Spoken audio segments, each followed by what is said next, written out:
Fernando de Magallanes nació en Sabrosa, Portugal, en el seno de una familia hidalga, pero modesta, sobre el 1480. Teniendo apenas 10 años, tuvo el privilegio de servir en la corte, no todo el mundo lo tenía. Aunque esto no le proporcionó el ascenso social que él ambicionaba. Así que, viendo esto, y en busca de fama y mejor suerte, se metió a soldado a los 25 años, en 1505, en la llamada Armada de la India, que iba al mando del primer virrey portugués de las posesiones lusas del territorio con el mismo nombre, es decir, la India.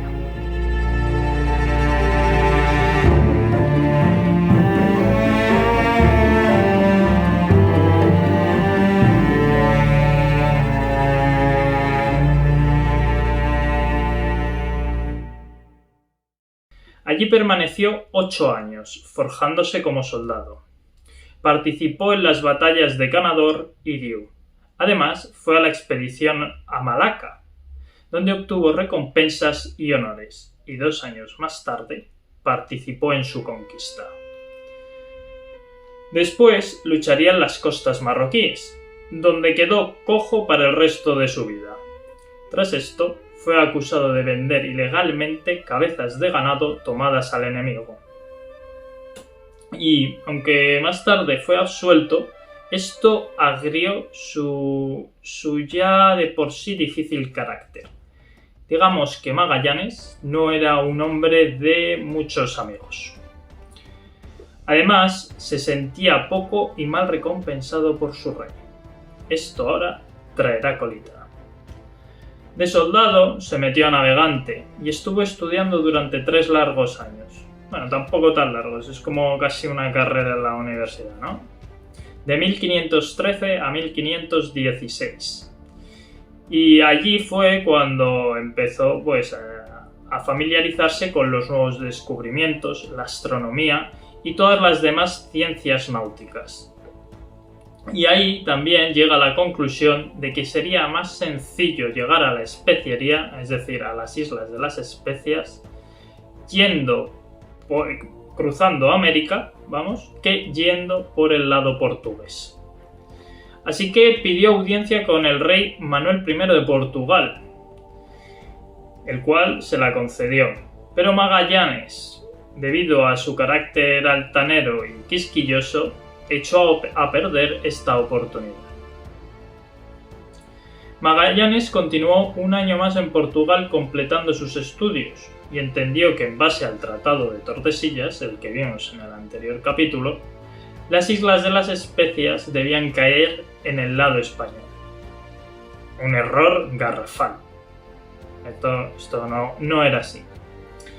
Así pues, harto de su rey y con ganas de llevar a cabo su proyecto, el 20 de octubre de 1517, Magallanes llega con un pequeño séquito a Sevilla, donde estaba la famosa Casa de Contratación, que además de monopolizar el comercio con América, era donde se centraban las investigaciones sobre las nuevas exploraciones, la cartografía, los instrumentos de navegación y la nueva forma de construir buques. Magallanes fue recibido por el tribunal de esta casa, donde expuso su proyecto para llegar a las Molucas, a la especiería, por un estrecho que él afirmaba conocer. Esto ahora también traerá colita. Así que, en vistas de tan ambicioso proyecto, Carlos I le concedió audiencia en la corte de Valladolid.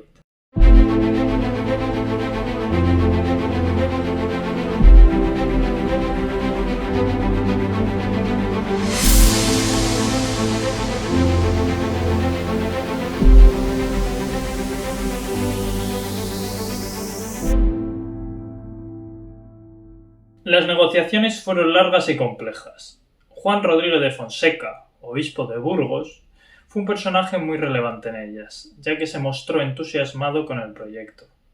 Finalmente, se dieron lo que hoy conocemos como las capitulaciones de Valladolid, firmadas el 22 de marzo de 1518.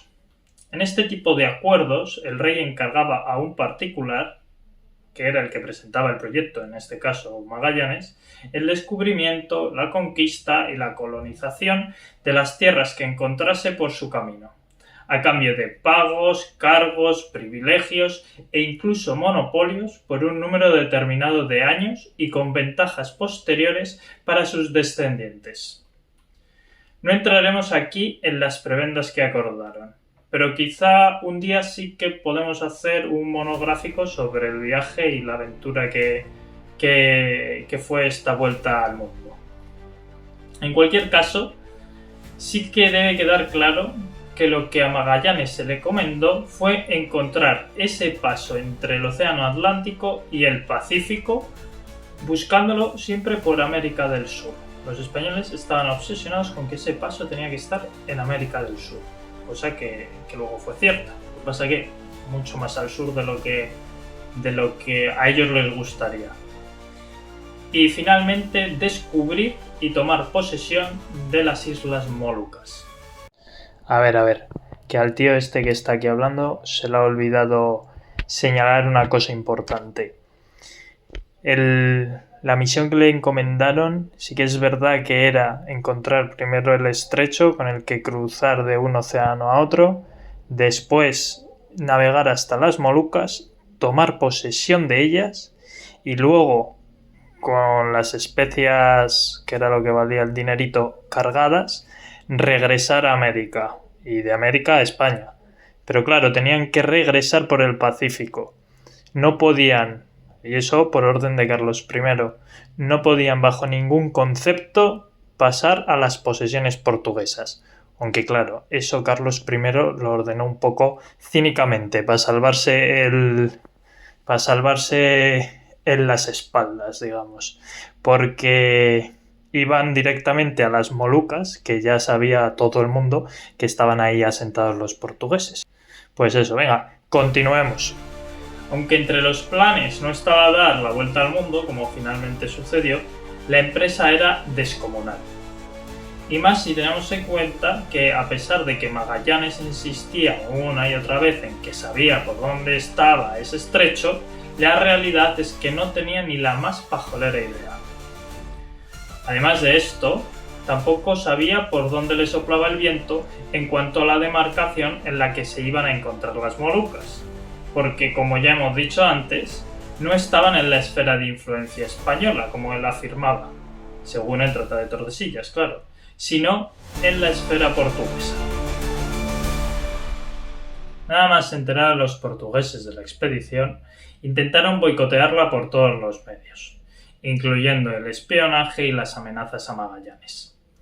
Así que se redujo el número de portugueses en la expedición, no fuese a ser que se colase un boicoteador por ahí, una ratilla de estas de las que no te puedes fiar. Seguramente también tuvo que ver con aquello la asignación de un mando compartido entre Magallanes y Juan de Cartagena, de quien Magallanes se libró tras la primera escala que se hizo después de partir de Canarias, con el pretexto de que se había amotinado contra él. Cosa cierta, ¿eh? Esta rebelión se debió en gran parte a que Magallanes no quería bajo ningún concepto compartir el mando. El que presumía de saber dónde estaba el estrecho hizo al final la misma intentona que Solís, pasar por el estuario del Río de la Plata con el mismo éxito que él, es decir, fracasando. Eso sí, no fue devorado en el intento. Punto positivo para Magallanes. Es importante no ser devorado en esta vida. Navegó entonces hacia el sur, y tras muchas inclemencias encontró en el extremo de América el estrecho que hoy lleva su nombre. Sin embargo, una de las naos la perdió en el intento debido a un temporal y otra desertó hacia España. Debido al excesivo autoritarismo de Magallanes, el frío que estaban pasando y el mal tiempo y la escasez de alimentos. Ya en el Pacífico, que fue como rebautizó Magallanes a la Mar del Sur por estar tan en calma cuando llegaron a él, la travesía fue tranquila, aunque duró mucho más de lo previsto ya que se estimó mal el tamaño que tendría aquella masa de agua, por lo que el escorbuto comenzó a hacer estragos entre las tripulaciones de los distintos barcos. Finalmente, tocaron tierra en Guam, cuyos habitantes eran tan primitivos que no conocían el trueque, por lo que entraban a los barcos de los españoles y cogían a su placer aquello que se les antojaba y se lo llevaban. No sin provocar, claro, el enfado de Magallanes, que a aquellas alturas de la película andaba siempre de morros. Y más conociendo el carácter que se traía. Y ahora viene algo muy interesante. Y es que desde allí debió seguir su ruta hacia el sur. Recordemos que Magallanes conocía aquella zona, de haber estado en sus años más mozos por ahí. Pero no se sabe muy bien por qué. Se especula con que al darse cuenta él de que el Pacífico era más grande de lo previsto, ahora entendía que las islas de las Molucas no iban a caer en la demarcación española, sino en la portuguesa. Y fue en dirección hacia las Filipinas para encontrar en aquellas islas algo que compensase el coste de la expedición, para no volver con las manos vacías. Sea como fuera, el caso es que llegaron allí, a Filipinas me refiero. Y bueno, es la primera visita registrada por europeos al archipiélago. Y allí también murió Magallanes, enredado en la disputa de dos reyezuelos de la zona. Los reyes eran los de la isla de Mactán contra los de Cebú. Ahora os dejaremos un mapita por aquí. La historia esta también se trae su marcha. Así que viéndose sin jefe y sin rumbo, porque el rumbo se lo había llevado Magallanes a la tumba, la expedición tuvo que dar vueltas por la zona, es decir, vagar por aquellos mares, encontrándose con distintos motivos que les iban guiando más o menos hacia donde ellos querían llegar, que eran las Islas de las Especias. Finalmente consiguieron llegar, lo cual me parece asombroso. Y tras cargar los buques hasta las trancas, los llenaron de especias, y con solo 2 naves de las 5 que habían partido al inicio de la expedición, emprendieron los tripulantes el viaje de vuelta a casa.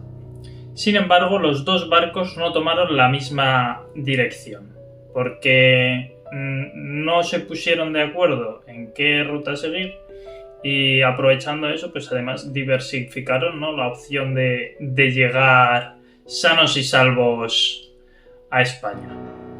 Bueno, quedaban 2 barcos, la Trinidad y la Victoria.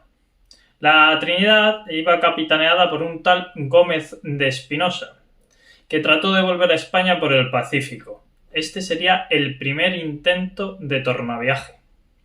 Demoró su salida varios meses desde que salió el Cano con la otra embarcación para ponerla a punto y reparar ciertos desperfectos.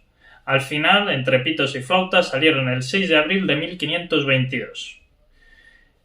Se direccionaron obviamente hacia el Pacífico y subieron hasta el paralelo 42, pero una tormenta desaparejó el barco, es decir, reventó el velamen, y tuvieron que regresar nuevamente a su punto de partida. De los 50 hombres que llegaron en septiembre, 17 de ellos a las Molucas, enfermos y totalmente agotados. Y bueno, muertos de hambre también.